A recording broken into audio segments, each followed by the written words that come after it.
Olha lá, Serginho, tô filmando agora.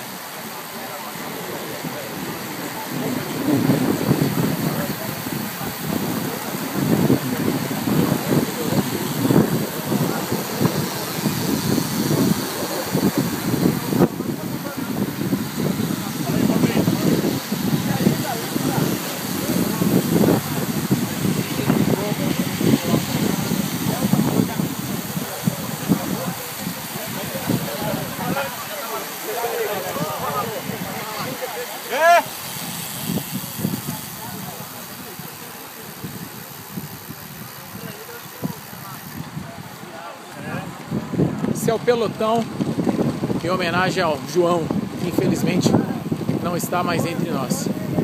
Uma atitude bem bacana dos ciclistas de Brasília, demonstrando solidariedade a um grande atleta não só da cidade, mas do país.